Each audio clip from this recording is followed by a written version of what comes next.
Do you know what time it is? It's Supernatural Storytime. And if you're easily scared, and even if you're not, there's only one thing left to do. Just turn off the lights, because these are stories that you listen to only in the dark. Stairs to Nowhere. The first happened on a case that I went out on right after I got out of training. It was still pretty new to everything. Before I took this job, I was a volunteer, so I had a basic idea of what to expect. But in those calls, you're mostly dealing with finding lost people after vets have found signs of them. As an SAR officer, you go out for all kinds of cases, from animal bites to heart attacks. This case got called in early in the morning from a young couple who were up on one of the trails that goes by the lake. The husband was completely hysterical, and we couldn't really figure out what was going on. We could hear the woman screaming in the background, and he was begging us to come up there right away.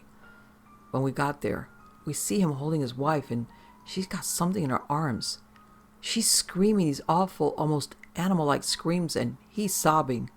He sees us, and he screams at us to help them, to please get an ambulance up there. Now, obviously, we can't just drive an ambulance up the walking path, so we ask him if his wife needs help or if she can walk on her own.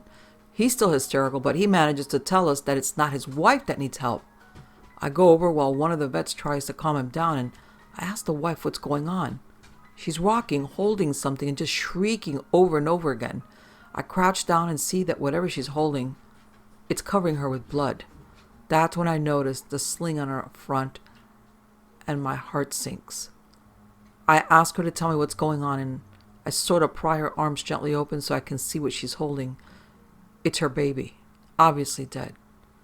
His head is caved in on one side and he's covered in scratches. Now, I've seen dead bodies before, but something about this whole situation hits me hard. I have to take a second to compose myself, and I get up and go get one of the other vets who's standing by. I tell him that it's a dead kid, and he sort of pats my shoulder and tells me he'll deal with it. It took us over an hour to get this woman to let us see her kid. Every time we try to take him from her, she flips out and tells us we can't have him, that he'll be okay if we just leave her alone and let her help him. But eventually, one of the vets manages to calm her down, and she gives us the body. We took it back to the med area, but when the EMTs show up, they told us that there was never any hope of saving the kid. He died instantly from the trauma to his head. I was good buddies with one of the nurses who met them at the hospital, and she told me later what had happened. Turns out the couple had been walking with the baby in the sling, and they stopped because the kid was fussing. The dad takes the kid and is holding him, looking out over his little gully by the path. The mom comes to stand next to him, but she ends up stepping on a loose patch of soil, and she trips. She falls into the dad, who drops the kid, who ends up falling about 20 feet down this little gully into the rocks at the bottom.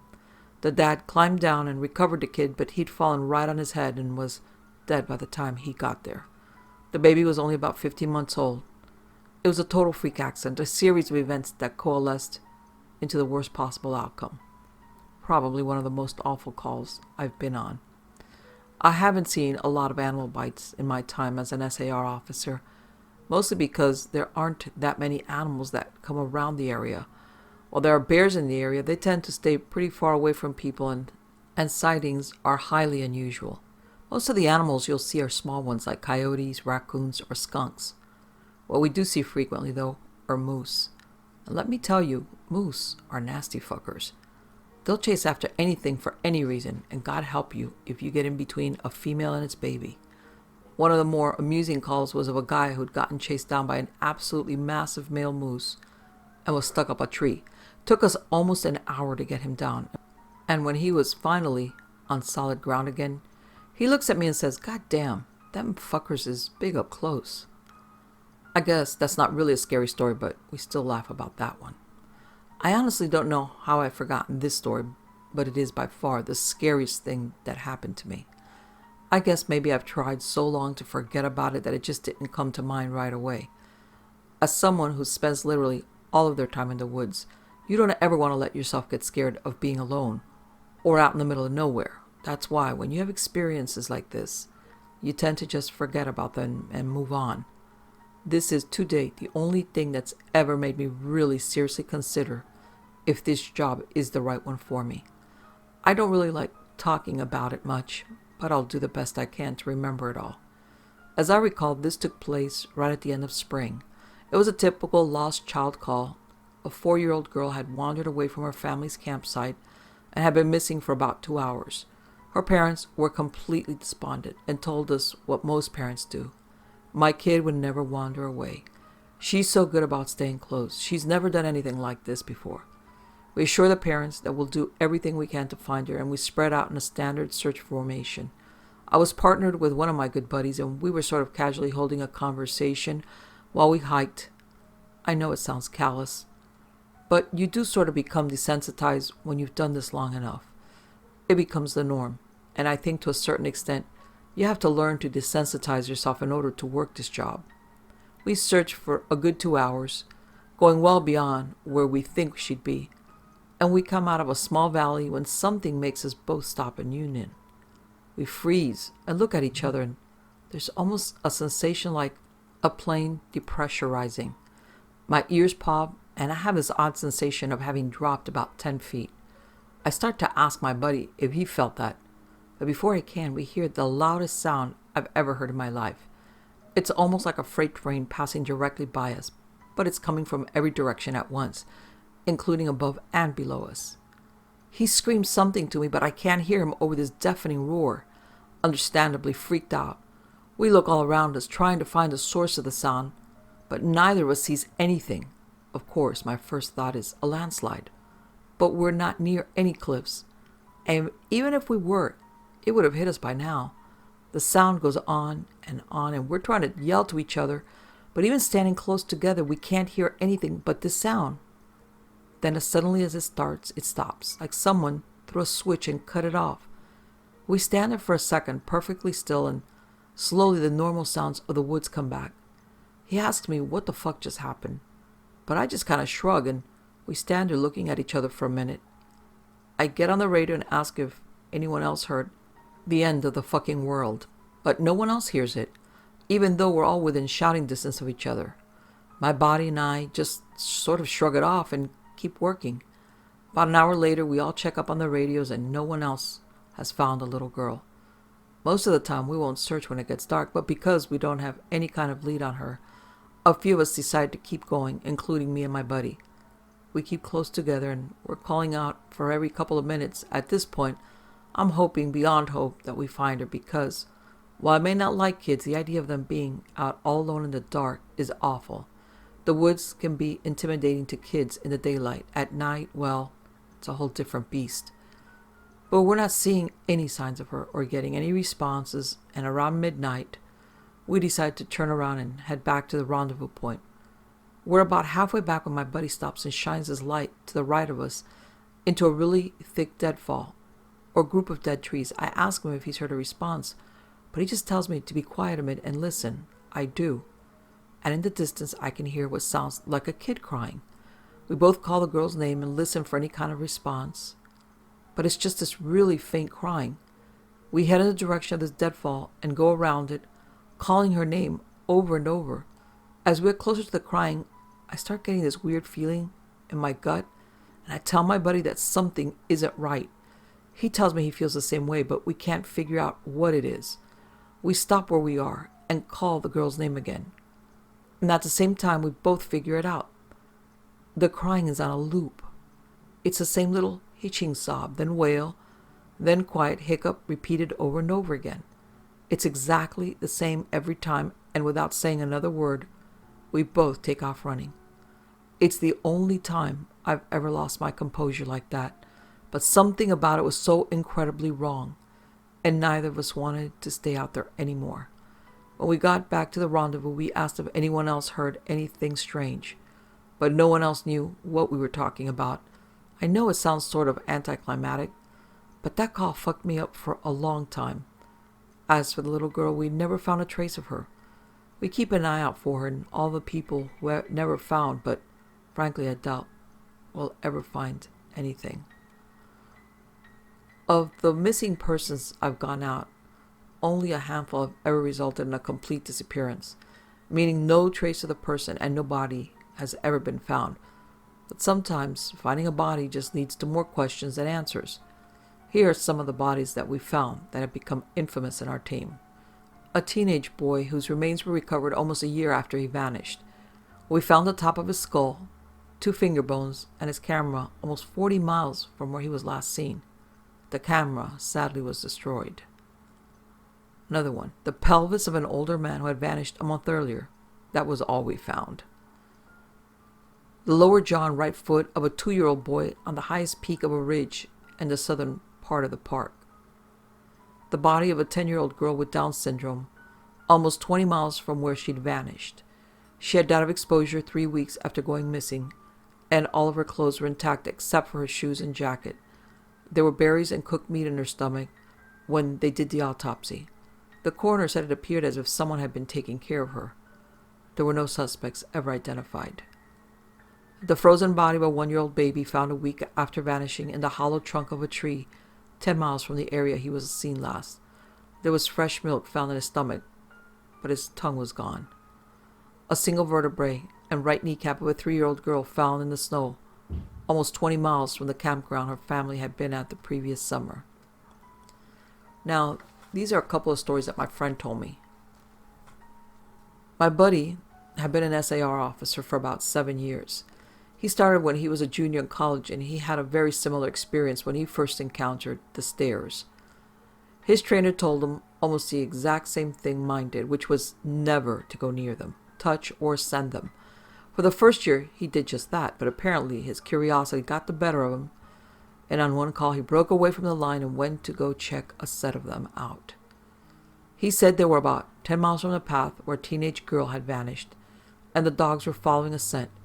He was on his own, lagging behind the main group, when he saw a set of stairs off to his left.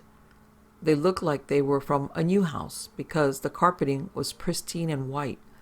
He said that as he got closer, he didn't feel any different or hear any weird noises.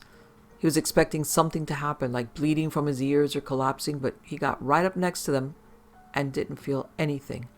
The only thing he said that was odd was that there was absolutely no debris on the steps.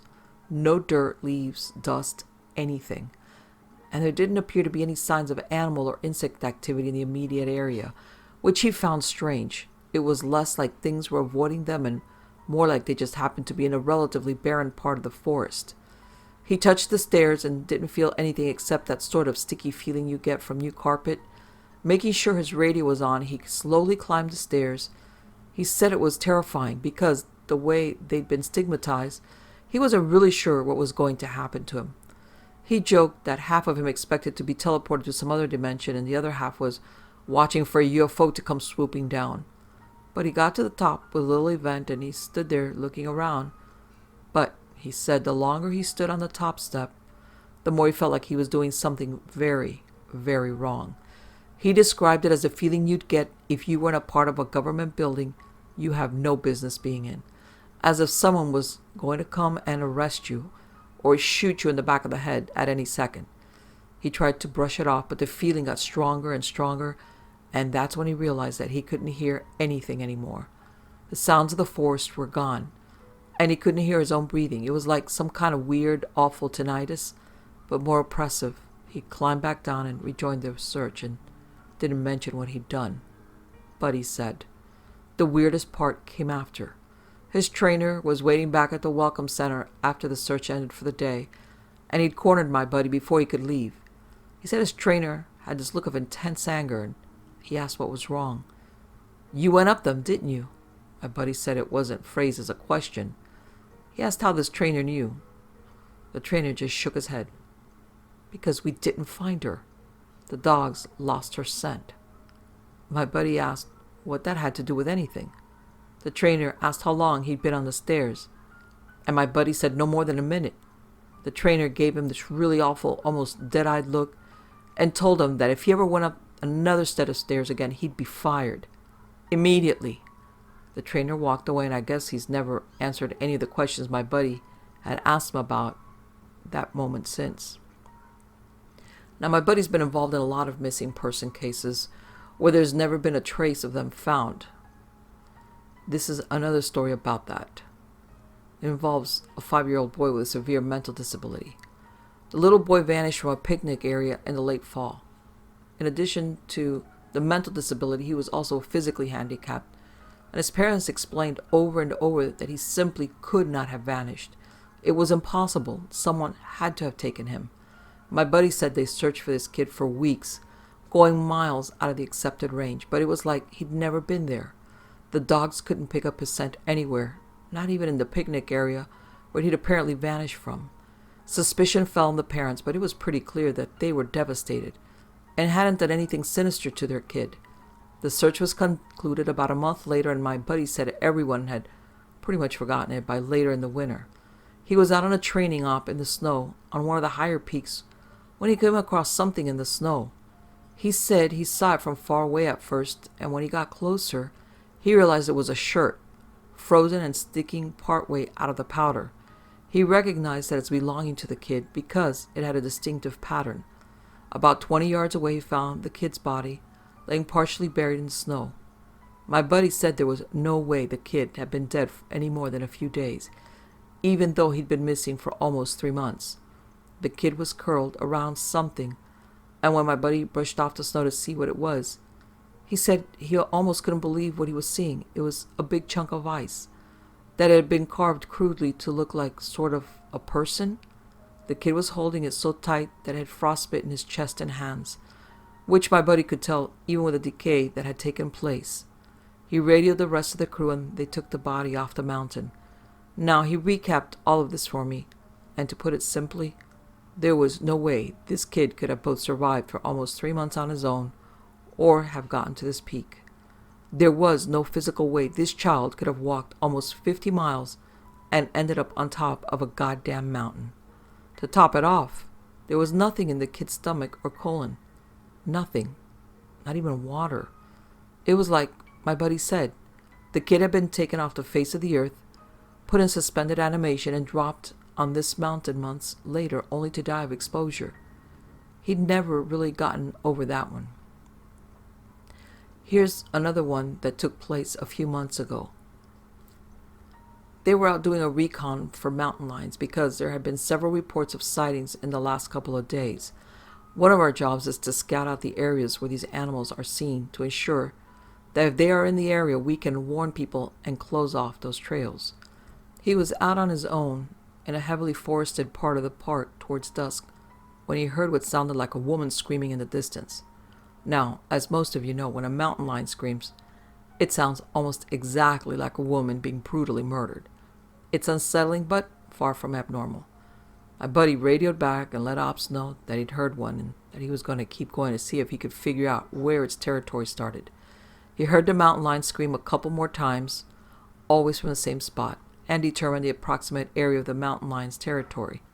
He was about to head back when he hears another scream, this time within only a few yards of him. Of course, he freaks out and starts heading back at a much faster pace because the last thing he wants is to run into a goddamn mountain lion and get mauled to death. As he got back on the path and started heading back, the screaming followed him, and he broke into a jog. When he was about a mile from ops, the screaming stopped, and he turned around to see if it was following him. It was almost night by this point, but he said in the distance just before the path rounded a corner, he could see what looked like a male figure. He called out to them, warning them that the path were closed and that he needed to come back to the welcome center. The figure just stood there, and my buddy started to walk over. When he was about 10 yards away, the figure took, as he described, an impossibly long step toward him, and he let out the same scream my buddy had been hearing. My buddy didn't even say anything. He just turned and sprinted back to ops, never looking behind him. By the time he got back, the screaming had moved back into the woods. He didn't mention it to anyone else, just said that there was a mountain lion in the area and that they would need to close those paths until the animal could be located and moved. A lot of my less outdoorsy friends want to know if I've ever seen the goat man while I've been out on calls. Unfortunately, or I guess fortunately, I've never had anything quite like that happen. I guess the closest was the whole black-eyed man thing, but I didn't see anything. However, there was one call where I had something kind of similar happen, but I'm not sure I'm willing to chalk it up to the goat man. We'd gotten a report that an older woman had fainted along one of the trails and needed assistance getting back down to the main area. We hike up to where she's at and her husband is just beside himself. He runs, well, I guess more jogs to us and tells us that he was a little ways off the trail looking at something when his wife starts screaming behind him. He runs back to her and she's passed out on the trail. We get her on a backboard and as we're getting her down to the welcome center, she starts to come around and then starts screaming again. I calm her down and ask her what happened. I can't remember verbatim what she said, but essentially what happened was this. She'd been waiting for her husband when she started hearing this really strange sound. She said it sounded sort of like a cat, but it was off somehow, and she couldn't quite figure out why. She went a little ahead to try and hear it better, and it sounded like it was coming closer. She said the closer it got, the more uneasy she felt, until she finally figured out what was wrong. I do remember this next bark because it was so weird that I don't think I could forget if I tried. It wasn't a cat. It was a man saying the word meow over and over, just meow, meow, meow. But it wasn't a man. It couldn't have been because I've never heard a man make his voice buzz like that. I thought my hearing aid was coming out, but it wasn't. I adjusted it and it still sounded all buzzy. It was awful. He was coming closer, but I couldn't see him, and the closer he got, the more scared I was. And the last thing I remember was a shape coming out of the trees. I guess that's when I fainted. Now, obviously, I'm a little perplexed as to why a guy would be out in the fucking woods chanting meow meow at people. So once we get down the mountain, I tell my superior that I'm going to go search the area to see if I can find anything. He gives me the go-ahead, and I grab a radio and hike back to where she fainted. I don't see anyone, so I keep going about a mile more, and I then head back and I go off the trail to see if I can figure out where she saw him coming from. It's almost sunset by this point, and I don't have any desire to be out at night alone. So I just sort of write it off and make a mental note to check it out again tomorrow. But as I'm headed back, I started to hear something in the distance. I stop, and I call out for anyone in the immediate area to identify themselves. The sound didn't come closer or get louder, but it sounded exactly like a man saying meow meow, and this really odd monotone. As comical as it may sound, it was almost like that guy on South Park with the electrolarynx. Ned, I go off the trail in a direction I think it's coming from, but I never seem to get closer. It's almost like it's coming from all directions. Eventually it just sort of fades out, and I ended up going back to the Welcome Center. I didn't get any further reports like that, and even though I went back to that area, I never heard that exact sound again. I suppose it could have been some stupid kid out there fucking with people, but even I have to admit, it was weird. These are stories about some of the other people that work with me as an SAR officer. First one's name is KD. Now, KD is a vet who's been an SAR officer for about 15 years. She specializes in high elevation mountain rescues and is widely considered one of the best in her field. She was one of the most enthusiastic storytellers, and since we were together a fair amount during exercises, she ended up telling me about some of her most interesting experiences. This was one of the stories. This was something that happened to her when she got separated from her training group when she was a rookie. They were learning the basics of high elevation, belaying on a well-mapped side of the mountain, and she had to use the bathroom. She went off about 50 yards from the group during a meal break and did her business. I'll tell the rest exactly as she told it to me. So I go to take a piss, and once I'm done, I start going back to the group. But I've only gotten about 5 feet when I realize that I have no idea where I am. And this wasn't the, oh, I got turned around loss. I mean, I had literally no fucking clue where I was. If you'd asked me, I don't even think I'd been able to tell you what state we were in. It was sort of how I imagine people with amnesia feel, you know. You're completely lost and you have no idea what to do. So I stood there for a while just trying to figure out where the fuck I was and what I was supposed to do. But the longer I stand there, the more confused and turned around I get. So I started walking. As I recall, I just picked a random direction and went for it. And as I'm walking, it's just getting worse and worse to the point where I have no concept of what I'm on the mountain for in the first place. I'm just trudging through the snow, and then I start hearing this voice. It's kind of inside my head like, something like a frog would talk, low and croaky, and it's telling me over and over, it's okay, you just need to find something to eat. Find something to eat and you'll be okay. Just keep walking and find something to eat. Eat, eat. So I start looking around for anything that I can eat, and I swear to God, I've never felt that hungry in my whole life.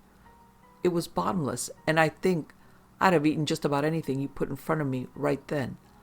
I had no concept of time, so I had no idea how long I'd been out there when I hear an actual voice coming toward me. I go toward it and see one of the other SARs, and he looks fucking terrified. He's running toward me asking if I'm okay and what the hell I'm doing out here. And the scary thing was, as he's running toward me, I kind of see myself reaching into my belt for my hunting knife. I'm not even really thinking about what I'm doing, but what I'm thinking is that I have to eat. If I don't eat, I'll never be okay again. So I just have to eat. He sees me doing that and he backs off right away. He yells at me to put my knife away, that he's not going to hurt me, and that kind of snaps me back. All of a sudden I know exactly where I'm at, and I put the knife away. I run to him and ask him how long I've been gone, thinking he'll tell me I've been gone for half an hour or so. But he tells me I've been gone for 2 fucking days. I've gone over 2 peaks and ended up almost on the other side of the mountain. And if I'd kept going, I would have ended up wandering into about 300 miles of wilderness. They'd never have found me. He can't believe I'm not dead. And of course, I don't know what the fuck to think. To me, no time has passed at all. I don't say anything. I just go back with him to a rendezvous point, and I'm taken back to HQ to be airlifted to the hospital. When I get there, they do all kinds of tests and try to figure out what happened. As best as they can guess, I had some kind of weird fugue state, which is kind of like amnesia or weird seizure that knocked my brain out of whack. But the truth is that we really don't know. It never happened again, but I'll tell you, ever since then, I never go out there alone. People rag on me for making them come with me when I have to leave the group, but I just tell them that listening to me piss in the snow is better than losing me for 2 fucking days on a freezing mountain. One day we're telling ghost stories. This was at nighttime, just before bed, just to scare each other and poke fun at whoever got creeped out. Most of the time it's the rookies, but one woman told a story that actually managed to get under my skin a little bit. And I know the same was true for others. She said it was true, but then again, every ghost story told around a campfire is true. Somehow, though, I don't think she was making it up. It had that ring of truth that only really traumatizing events have. She said that when she was a kid, she and her friend used to go out into the woods behind her house a lot. She lived in northern Maine, where there's a lot of dense, unpopulated national forests. She said the woods up there aren't like they are here. They're so thick in places that the trees block out the sun almost completely. She and her friend grew up there, so they weren't scared of being out there alone, but they did always maintain a sense of caution in certain areas. She said it was never really talked about, but they always knew not to go more than a mile or 2 beyond their homes. The adults never said why, but it was an unspoken rule that no one ventured out that far. She and her friend made up stories about bears as big as houses that lived out there, and they used to scare each other by hiding and making growling noises while the others searched for them. She said one summer there was a series of awful storms that blew down a lot of trees and set one part of the forest a few miles behind her house on fire. Fire crews got it under control, but she said that some of them came back not quite the same. It was like they'd been to war. You could tell who'd really gotten scared because they had that same look on their faces. I think it's called shell shock.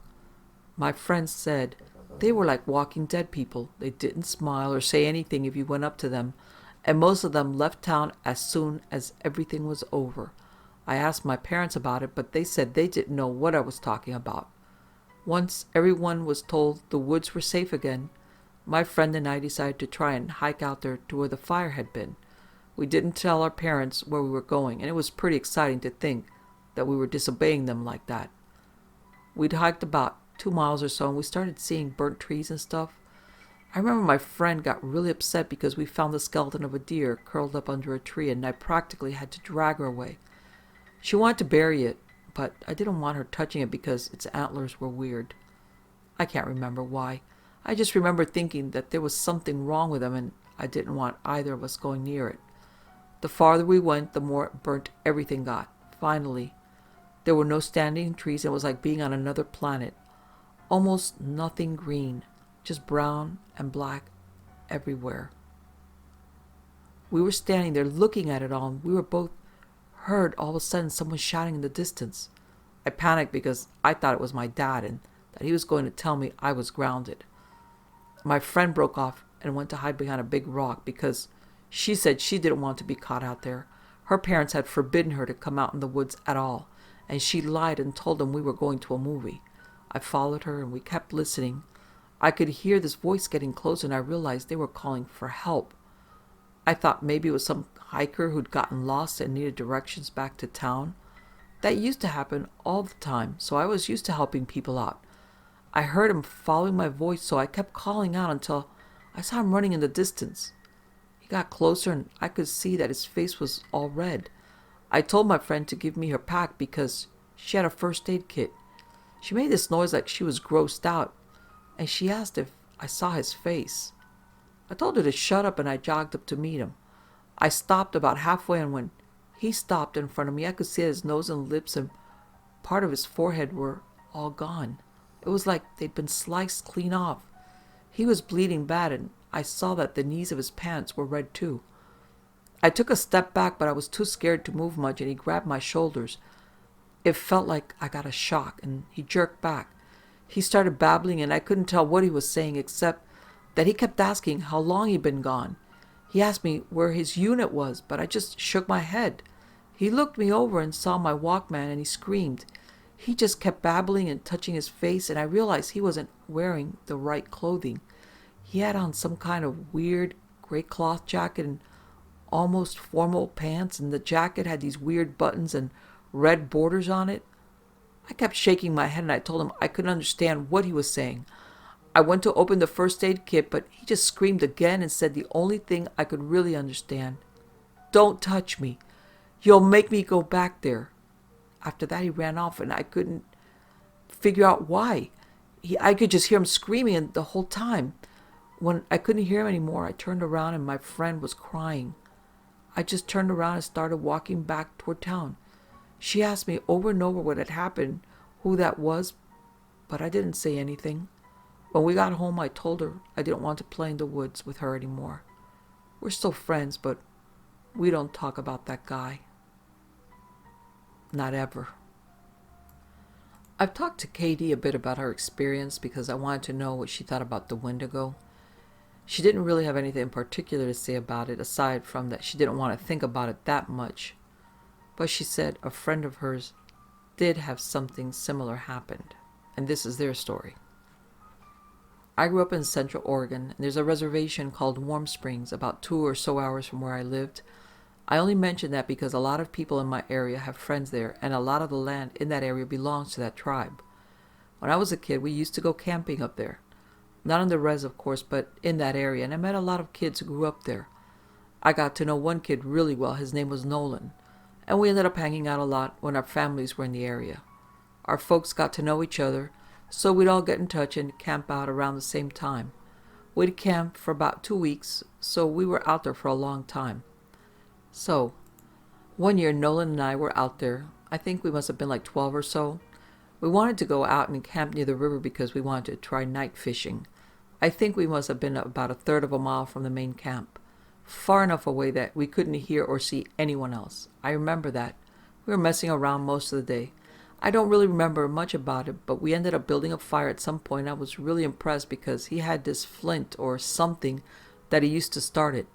I've never seen anyone do that before, so I thought it was pretty cool. I got him to teach me how to do it, and we lit some stuff on fire, which, looking back, was really stupid because it was the middle of a fucking summer, and if I remember right, the fire warning was either at yellow or orange. But thankfully, we didn't start anything major. And when it got dark, we sat around and talked about whatever it is 12-year-olds talk about. I don't really remember. What I do remember is that at some point, he looked over my shoulder at the river and asked me if I could see anything. The way our camp was set up, we were about 10 feet from the river, and we were at the widest point, so it was probably about 20 feet to the other bank. It gets hot up there in the summer, but the water's still cold, which is important. I looked over my shoulder and I could see something wading into the river on the far side. From where we were, it looked like a deer, but we couldn't really tell because of the fire. I got up to look closer and I saw a pair of antlers, so I figured it was a buck. But I thought it was weird that it was wading into the water and it was definitely heading for us, and I asked Nolan what he thought we should do. He's looking at the fire with his weird expression and he tells me to sit down and shut up. So I do, because I've never seen him act that way before. He's whispering at me to ignore it and just to keep talking like we were, but I couldn't think of anything to say. He was just saying something about an episode of some show, but I could hear the deer coming through the water, so I wasn't really paying any attention, and I kept trying to see over his shoulder, but every time I did, he sort of hit me on the arm and make me look at him. I wasn't really scared. I remember I was just sort of confused, but then I hear the deer come out of the water, and I could kind of make out what it looked like, and I realized it wasn't a deer because whatever it was walking on two legs. I started to get up. I was super freaked out, but Nolan just yanked me back down and talked louder about this television show and how he could tell he was just as scared as I was, probably even more. He leaned in and poked the fire with a stick, and he whispered that whatever I do, I can't speak to it. I could see it come closer, and it stood right behind Nolan's back. I was about ready to pee my pants, and I think I'd probably have run if I'd been alone, but I didn't want to leave Nolan, so I kept sitting real still and sneaking glances at it. It wasn't that tall, but the way it carried itself was just wrong, like its center of balance was screwed up. I can't really describe it, but it was kind of like it kept shifting too far forward. It just stood there behind Nolan for a long time, and eventually Nolan ran out of things to say, and we just kind of sat there for a second. The fire was making noise, but I thought I could hear this thing talking in a really low voice. I couldn't hear what it was saying, and I leaned forward a tiny little bit, and I actually did pee my pants when it leaned forward too. I couldn't see its face, but I saw its eyes. They were cloudy and milky, and if you want to know what they look like, find that scene from Lord of the Rings where Frodo falls in that lake and all the dead people are floating toward him. That's what its eyes looked like. So all I saw were these two white eyes floating above Nolan's head and the really vague shape of the antlers coming out of its head. I don't know what my face looked like, but at exactly the same time Nolan and I fucking booked it out of there, and we ran non-stop until we got back to the main camp. My pants were soaked with pee, so I took them off as we were running and threw them in the bushes. We both stopped once we were in front of my dad's RV, and we couldn't see anything chasing us, so we stood there and caught our breath. I asked him what that thing was, but he said he didn't know. He said his grandpa had only warned him that if he ever had anything like that come up to him when he was out in the desert, he was never, ever supposed to talk to it or listen to anything it had to say. I wanted to know if he'd heard it talking too, and he said that the only thing he'd been able to understand was help you. I think we ended up sleeping in the RV with my parents, and the next night we went back out and didn't see anything. That does remind me in a lot of ways of the Wendigo legend. There's a phrase to describe it that I think fits perfectly, which is that the Wendigo is the spirit of the lonely places. I know sometimes when I'm out in the wilds, where I know there's no one around me for miles and miles, I get this weird kind of craving that I can't really explain. I don't know if it happens to anyone else, but it's this desire to consume. It's not like I crave anything in particular, but more of this weird distracting hunger that comes from every part of my gut. Now, I also wanted to find out more about the faceless man, if I was able to, and I found a few similar things. I asked around to my circle of friends, and one of them said when he was out doing repairs at a park in this area, he saw something kind of like that. We were having dinner in town, 5 of us including myself. This guy, he was repainting an information booth, and he heard a man ask him for directions to the nearest campsite. He didn't turn around because he was up on a ladder, but he informed the man that there weren't any campsites nearby, but that if he headed down the road about 4 miles, he'd find one at another park. He asked if he could be of any other help, but the man said no and thanked him. My friend said he kept painting, but he was listening and never heard the man leave. The second he came up and talked to me, the hairs on my neck stood up, but I wasn't sure why. I just had this really uneasy feeling about the whole thing, and I wanted to finish painting and get out of there.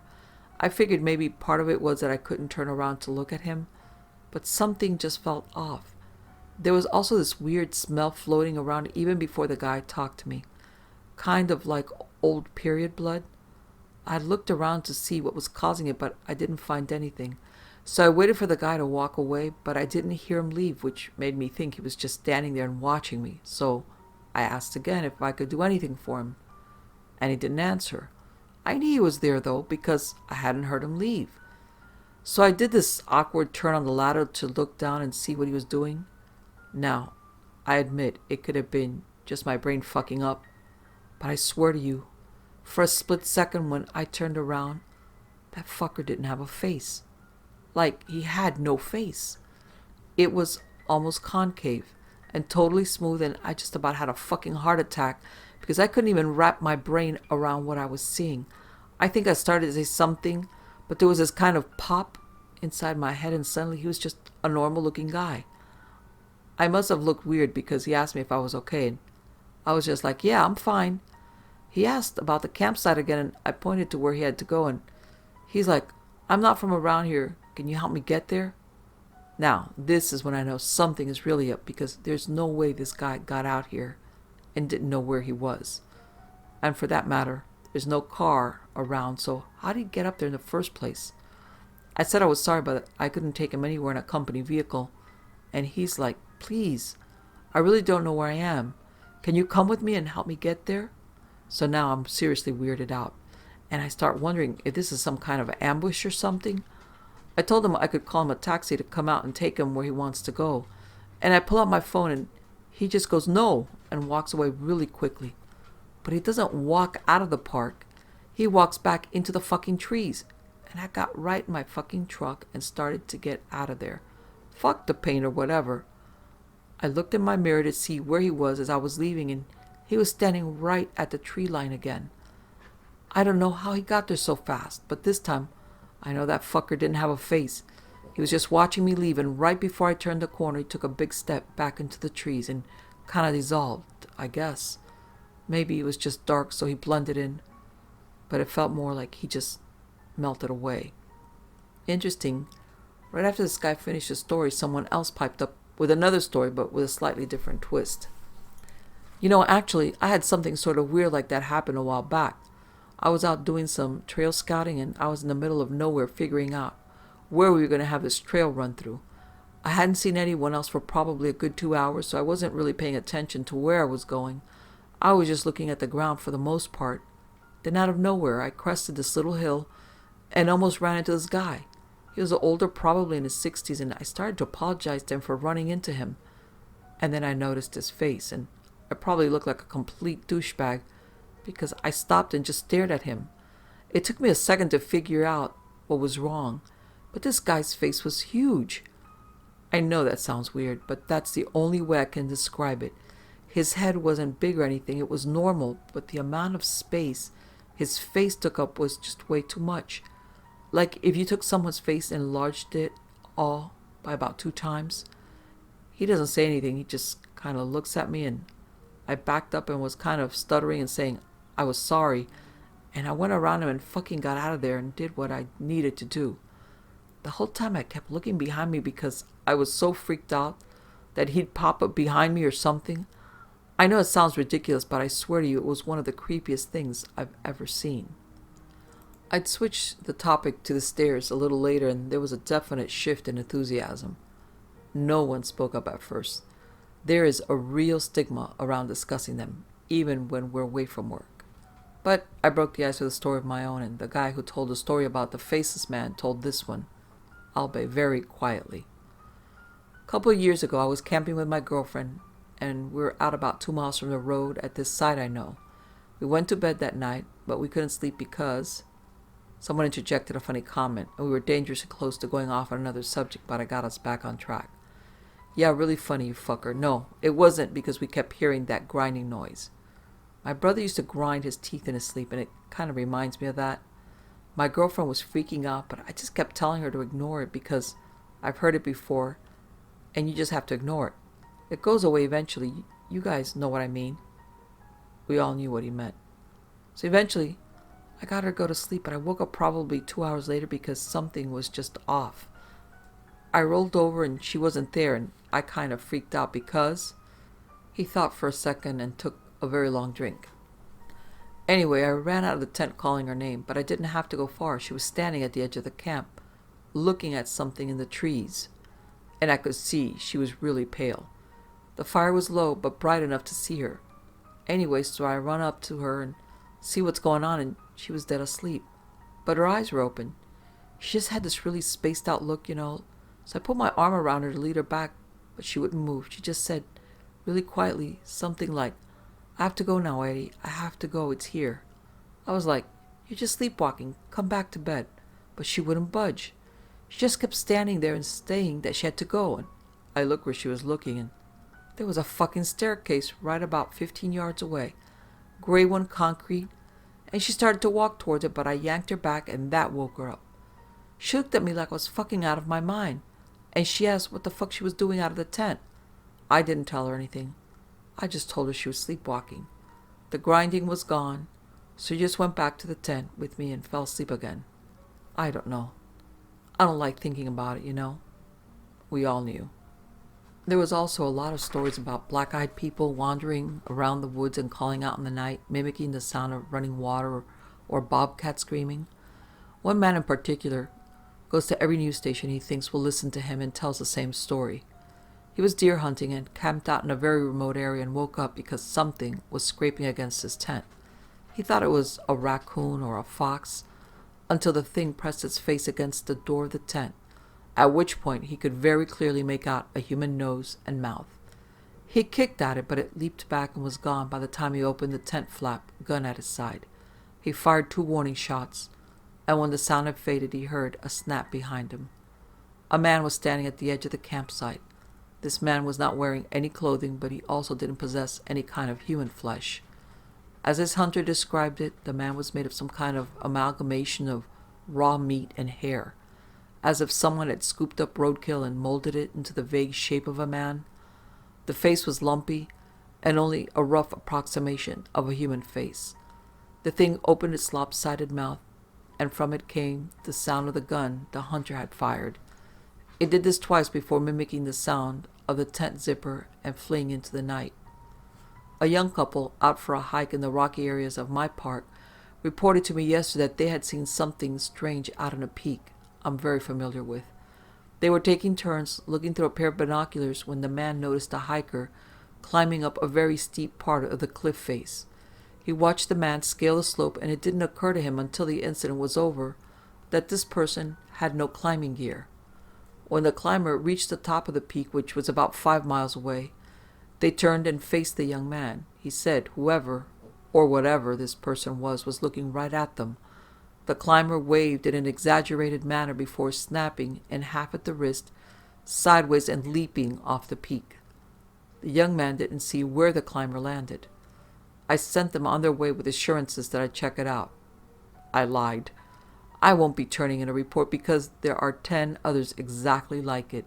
The climber is well known in that area. I don't question it anymore. This is another story that we heard secondhand about somebody that had an unusual experience while out in the woods. This is what they said.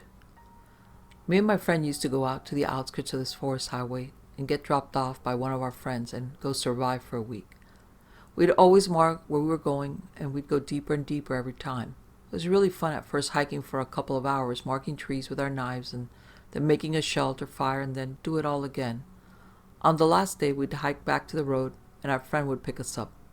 One time we were looking for food, berries, or like a chipmunk or something when we found this random pond. Just picture huge pine trees and then some bushes. Go through the bush and then this random pond, about 50 yards long, but no creek running up to it, and it was way out in the middle of nowhere. We didn't think too much of it because it was our 3rd night out and we haven't really eaten anything good. So we thought there might be some fish or something, so we camped out next to the pond for the night. We built a little shelter in a couple of hours, and then we got a little fire going. We stayed up looking at the stars through the clearing that the pond made in the trees, and then we drifted off to sleep. I woke up to a huge splash, so I got up really quick to look. The moon was giving off a little light, and I saw these ripples going through the pond like someone jumped in. I looked to my friend T, and he was gone. So I started to freak out and call his name, and he comes out from behind saying what's going on, that he had to take a piss. I told him about the splash, and he laughed and said I was dreaming. He said we should just go back to sleep, so I laid back down and stared at the pond, which was reflecting the quarter moon that was out. Just as I'm about to drift off to sleep, I see something dark from the opposite side of the water scurry into the pond. I couldn't make out what it was, though, so I leaned over to T and asked if he saw it, and he was fast asleep. I wanted to write it off as a turtle or something, but it looked a lot bigger, and we were deep in the woods, so I didn't think turtles would be there. But what happened was I got more freaked out. I didn't want to seem like I was a pussy, so I just stared at the pond, hoping to drift to sleep and wake up and start to hike back. As I was staring, I see something dark poke out of the water and start to very slowly come towards our side. It was getting darker now as the moon was breaking over the tree line, and I wasn't going to find out what was in the complete dark, so I looked for an emergency flashlight on the ground, found it, picked it up, turned it on in the direction of the pond, and nothing. No ripples, nothing in the water. At this point, I thought I was crazy, but I was freaked out. So I woke up T and told him we had to go. He was groggy, but he didn't like the feeling around the pond either, so we decided we'd just get an early start on going back since the sun would be up in a couple of hours. About 3 minutes into walking back on our trail, we heard a huge splash. Looking around to see what it was, we thought there's no way it could have been the pond. We were too far now unless something huge was making that splash. At the same time, we looked at each other and got this awful feeling that we should have run. Like instinct kicked in, and without saying a word and just nodding at each other, we bolted. I've never run so fast in my life, using our flashlight now to look for the marked trees and just running and running. About 5 minutes later, we stopped, took a breath, and heard a loud but faint, low, bellowing howl like a wolf, but with so much more bass and depth. It seemed very far from us, but so creepy. The worst part is, we still had about a day's hike to get back to the road. We jogged what seemed like the whole day because we just wanted out of the woods. Finally, around dusk, we finally reached the road, turned on our emergency phone and called our buddy. Took him about half an hour to get to where we were, and we never went back.